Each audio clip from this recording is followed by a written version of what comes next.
Okay, Libby, that's interesting. Just want to take you back to the last thing you said. When you said you got a bit weird, I mean, did you get a bit big for your boots, or what was the problem there? Because surely if you're being really No, enthusiastic, not big for my boots, just absolute tunnel vision. And everything I was about winning that championship and just probably a little bit neurotic about it. I'm sure I was insufferable, but at the time, I just wanted to be the best and win that apprenticeship or win the premiership rather.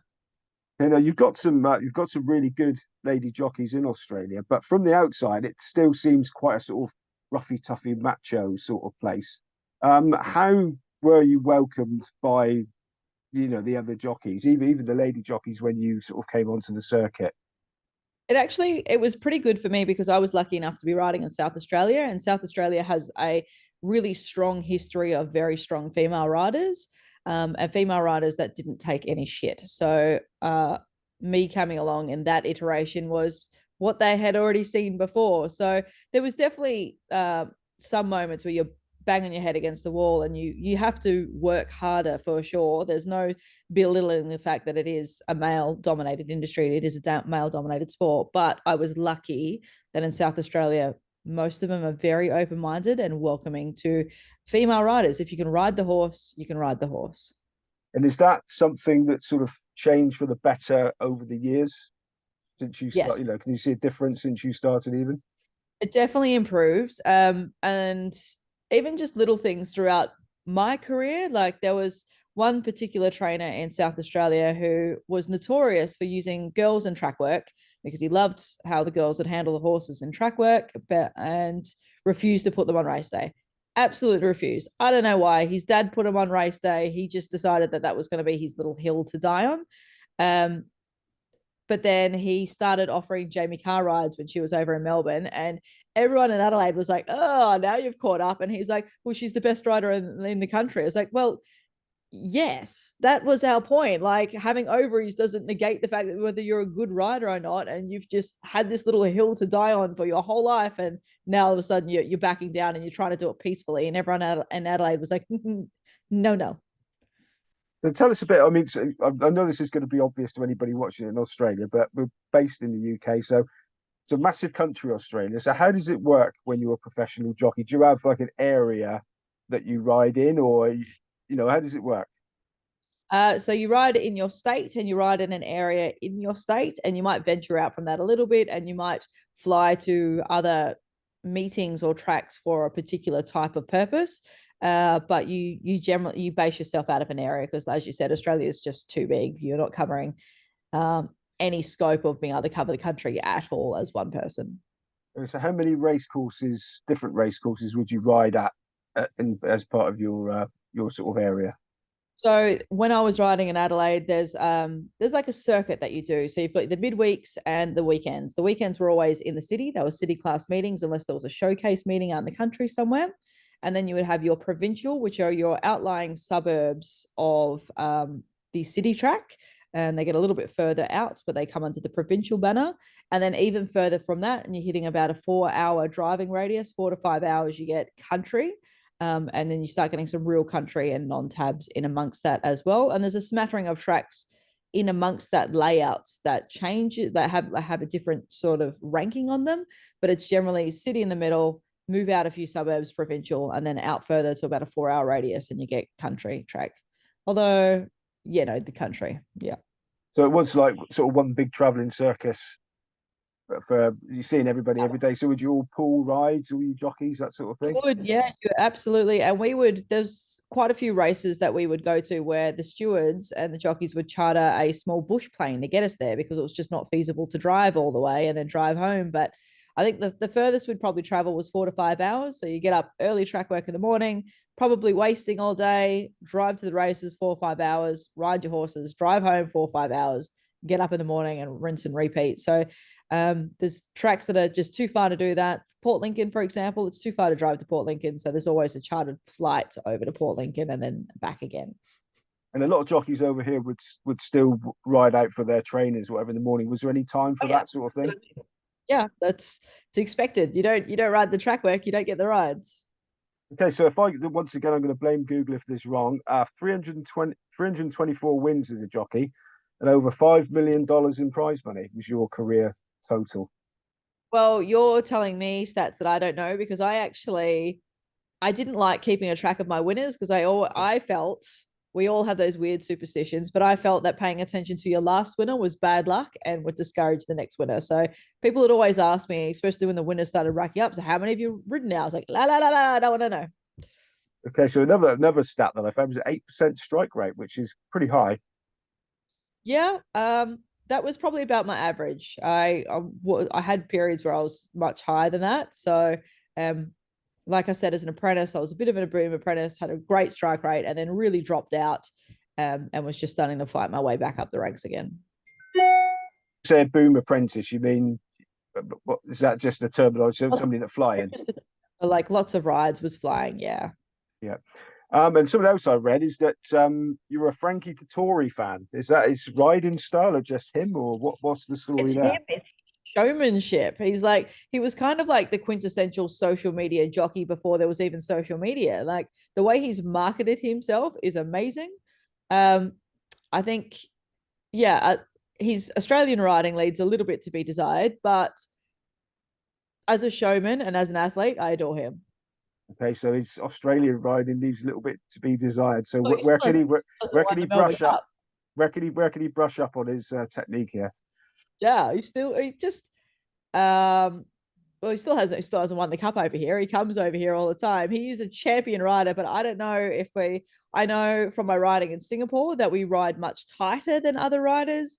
I don't know. I think the year that I'm hope I'm not getting this wrong because I do confuse facts in my brain sometimes. But the year that Michelle won at the Melbourne Cup, I'm pretty sure if you go back and watch that replay, Frankie uh went to just allowed her to pocket him, and you could see the thought logic that he was going to allow her to pocket him because he could just push her out of the way, right? I'm not sure whether it was because she was riding the horse that was 1,000,000 to 1 or whether it was a girl. I don't know. But he allowed her to pocket him. And then when it started to roll into it, he just went to pop off thinking it'd be easy. And she just shut the door and smashed him back. And it was hilarious. Do you think that the foreign riders are up against it in races like the Melbourne Cup?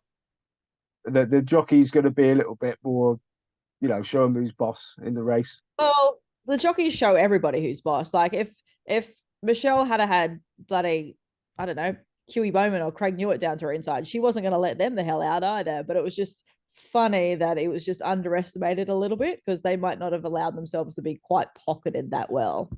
I think he's going to try and do it this year, and his farewell year is going to be over for the Melbourne Cup.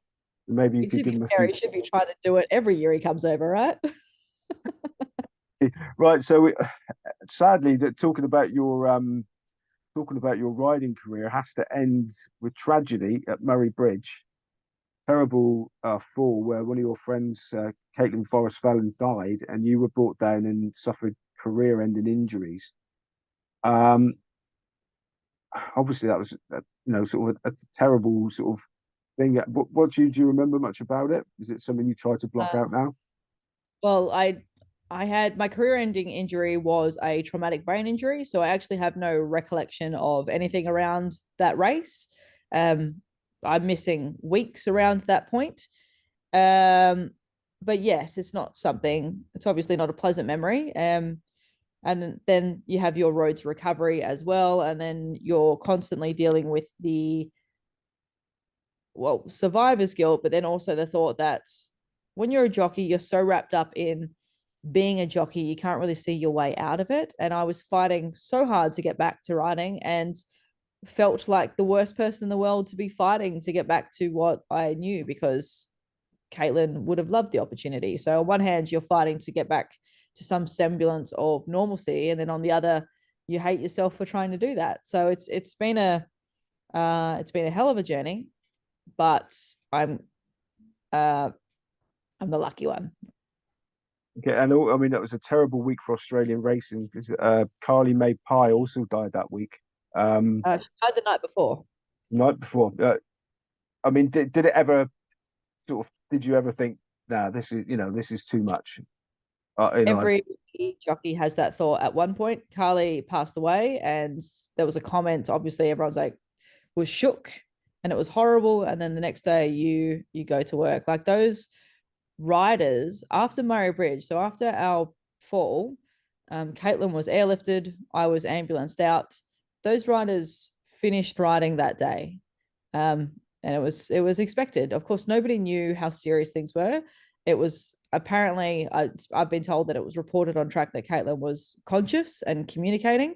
So nobody had a clue at how catastrophic things actually were. But it's a significant fall. Four horses come out, a helicopters come in. As far as I'm concerned, whenever there's an airlift, things are not great.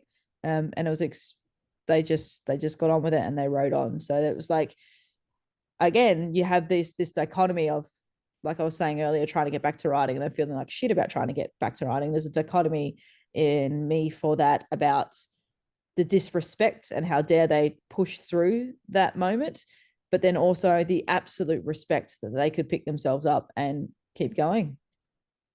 And ultimately, the decision was made for you that your days in the saddle were over. Yeah. I imagine that was a blow. How big a blow was it? Uh, Horrible. It was like I said, everything that you are as a rider is who you are. It's your sense of self, it's your sense of identity. It's not just job. So when that was taken off me, if I had walked away of my own accord, it's different. But to have doctors and stewards tell you we're never going to license you to ride again, it was devastating. But I do credit my very country upbringing and my very school of hard knocks dad. That was just, you get on and you get on with shit. And I tried to keep finding projects to keep moving forward and tried to find a way forward. But I was always future minded as a writer as well. I was always putting things out there and potentially working in media whilst I was writing. So I think you need to have something to look forward to, or at least try to work towards, even if you can't look forward to it at that point, which I tried to do. Now, this is something that I didn't mention in the questions before, but it's something you posted up, I think it was yesterday on social media. It's quite a downbeat post for you. Sort of like you're not quite fulfilled in the world of racing, what you're doing. Was that just something in the moment that you wanted to get out there, or No, well, it's something that I've been, like, you see it every day. It's the old social media comparing yourself to things. So I would love to still be working in racing broadcast. And it was again devastating when I was made redundant. I did have an inkling it was coming because I was always butting heads with my supervisor. So I did have an inkling that it was going to be there. So I definitely wasn't blindsided by the decision, but it was still, again, not nice to have that decision taken off you. I felt, and the feedback I always got was I was reasonable in my job in media, and I was an all-round host. At that point there was no all-round host. Like, the people sort of seem to have their niche areas, and I certainly had my niche area on form line. I was made redundant when that show was moved out to the form people on track, which does make sense because they see the horses day in day out and can physically see them instead of me just in the studio. But I've definitely done other jobs, so it did feel a little bit like I was headhunted. um, but yeah, I haven't been great at playing political games, and I did used to clash with my supervisor a little bit. okay? Again, We'll talk about your post riding career in a minute. This finally on a positive note, your highlight. If you could bottle one moment in your riding career that you know, what would it?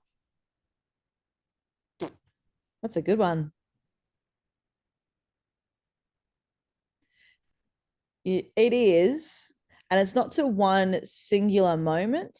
It's the feeling you get from a horse when you know you've got a lap full of horse underneath you and you are confident and you just peel out and they just work through their gears.